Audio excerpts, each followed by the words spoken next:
একজন ব্যক্তি উন্নয়ন উৎপাদনের দিকে দেশকে ধাবিত করছেন, আবার গণতন্ত্রকে নতুনভাবে নির্মাণ করেছেন, কারণ এই গণতন্ত্র ধ্বংস করে দিয়েছিল আজকে এই পলাতক শেখ হাসিনার পিতা। অনেক জিনিস তার করার প্রয়োজন ছিল, সেই কাজগুলোই তিনি করেছেন এবং অল্প সময়ের মধ্যেই যে অনেক কিছু করা যায় যদি তার মধ্যে সততার আগুন থাকে, দেশপ্রেম থাকে, দেশ হিতৈষী যদি হন, তাহলেই সেটা সম্ভব। একটা মানুষ এত অল্প সময়ে জনগণের মধ্যে যে স্থান করে নিয়েছিলেন, এটা অভাবনীয়, এটা অতুলনীয়।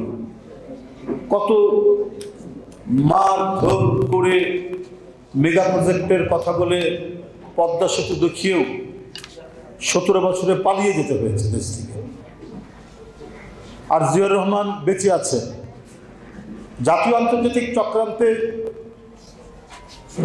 তাকে হত্যা করা হয়েছে, কিন্তু আজও অত্যন্ত প্রাণবন্তভাবে তিনি বেঁচে আছেন মানুষের লোকে, বেঁচে আছেন আজও মানুষের মনের গহীনে।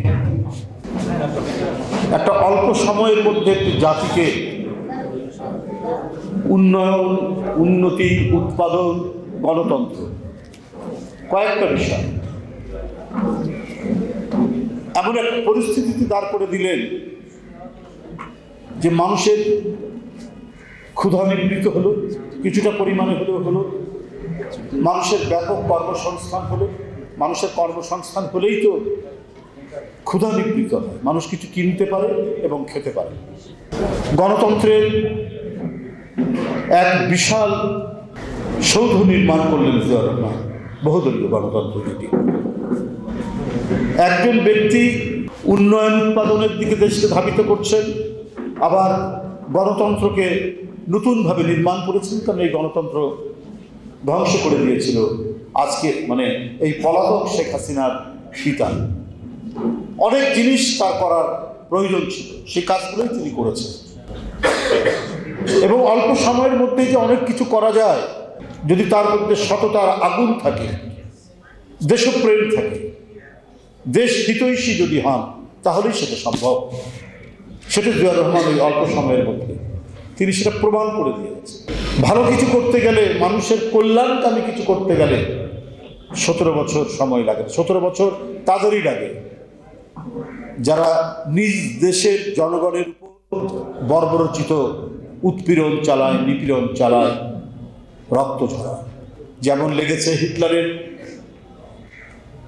প্রায় 10-12 বছর, 13 বছর, আরও যে সমস্ত শাসক রয়েছেন 20-25 বছর, আপনার হাফিজ আল আসাদ এবং তার ছেলে বাসির আল আসাদ, এদের তো লাগলো 53 বছর তাদেরকে সরাতে।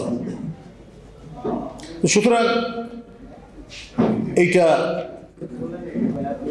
একজন অত্যাচারীকে সরাতে সময় লাগে জনগণের, সেই সময়টা লেগেছে, কিন্তু আলটিমেটলি তারা পরাজিত হয়। কিন্তু এর মধ্যে ধ্বংস করে দিয়ে যায় অনেক কিছু উপড়ে ফেলে দিয়ে চলে যায়। রাষ্ট্র সমাজ থেকে নীতি নৈতিকতা